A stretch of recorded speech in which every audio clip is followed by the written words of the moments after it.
Week 10. Let's get it going. Man, it's looking good, man. It's been a really good season so far. We got 4 games left before the postseason. We got Rochester, Houston, Dearborn all at 7-2, followed by Wixom and Cairo at 6-3.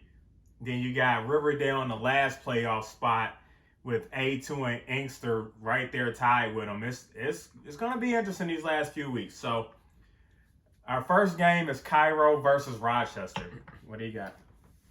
Russ and DK could somewhat struggle this week in this matchup against the Rams and Jalen Ramsey. And New England's phenomenal at eliminating all the top tight ends. But I expect Kamara and Landry to have monster weeks.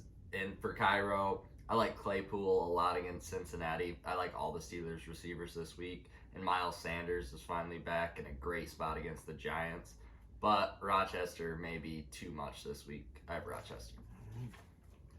All right, our second game is Dearborn versus A2. Dearborn, AJ Brown, had a letdown versus Indianapolis on Thursday. But I do like Allen versus Miami, and I like Robinson too versus Green Bay. For A2, Diggs versus Arizona should be really good. That should be a nice shootout this week. Thomas versus San Francisco, I think he gets in the end zone this week too. I don't like AJ Green versus Pittsburgh, and I don't know about Garmin versus Philly this week. So I'm narrowly taking Dearborn in this one. Yeah, after Thursday's game against Indy, AJ Brown put Dearborn in a big hole, and they're going to need monster games from Keenan Allen and James Robinson. And I believe Jacobs struggles against Denver this week. But to touch on what you said, I think Diggs and Thomas will prove to be too much, and with Watson to clean it up, I have A2. All right, we got 55 Savage versus Inkster. What do you think? A lot of moving pieces for 55 this week, adding Pascal, Grant, and Jeffrey, slotting all 3 in the starting lineup, and I'm not sure what to expect from any receiver there. But Josh Allen should keep them afloat like each and every week. And for Inkster, I really like Connor and Godwin to rebound this week, but I'm not seeing enough to win. I have 55. Yeah, for Inkster, I think Breeze has been pretty solid. I actually like Connor this week.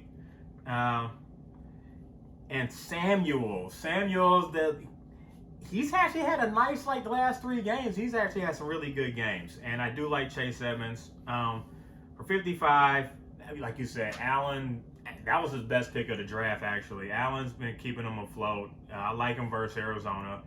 The rest of the team has just been inconsistent. Thielen's been everywhere, all over the place.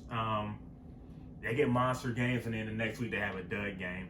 But no Zeke, no Ridley, no $55. I'm taking Inkster. Our next game, we got Beaver Creek versus Riverdale. What do you think? This should be a high-scoring affair.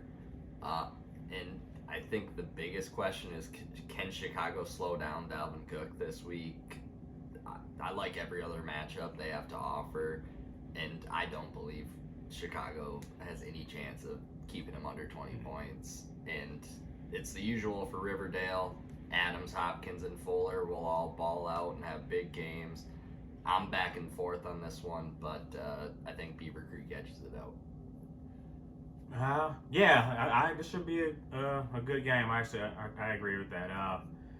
Beaver Creek scores a lot of points, man. They just haven't been able to turn them into wins. I don't know if every week they're getting everybody's best or what.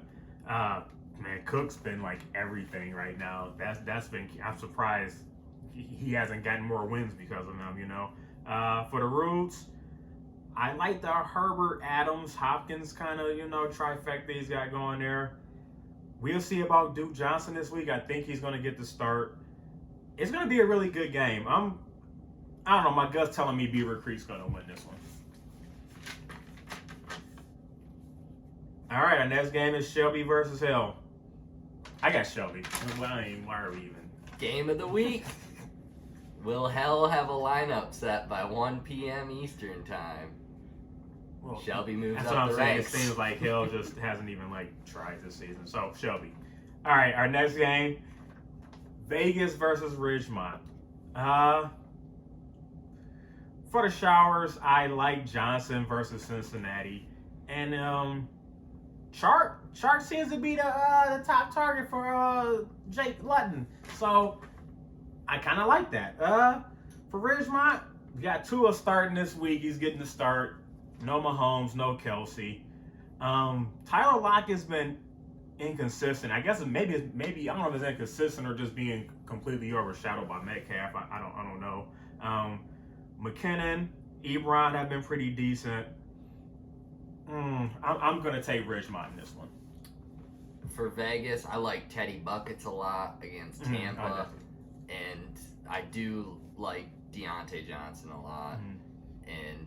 But slotting in a couple backup running backs could be rough. I don't know what to expect out of DeAndre Swift. He'll put up 125 and a score or two, and then have 3 carries the next game. And for Ridgemont, it's tough having Mahomes and Kelsey on a bye this week. There goes a big part of the scoring. But I do love Lockett with DK being shadowed by Jalen Ramsey this week. And Tua is just a game manager at this point. I'm not sure there's enough. I have Vegas. And our last game is Wixom versus Houston. Wixom, Tannehill had a tough game. You know, that wasn't expecting that actually. I like Jones versus Jacksonville though, and but I do think DJ Moore is going to have a tough matchup against Tampa Bay, especially what Tampa Bay just did. You know, I think that's going to be a tough game for them. For Houston, Rodgers. I mean, he's playing Jacksonville. He should have a nice, solid game for them. I like McLaurin versus Detroit. I mean, you got to like any receiver versus Detroit at this point in the season. I like Robinson versus Minnesota. No McCaffrey. That was kind of a surprise for me. But they have Davis, so I'm taking Houston. Those are the picks. Good luck to everybody in Week 10. We're winding down to the postseason. Cheers.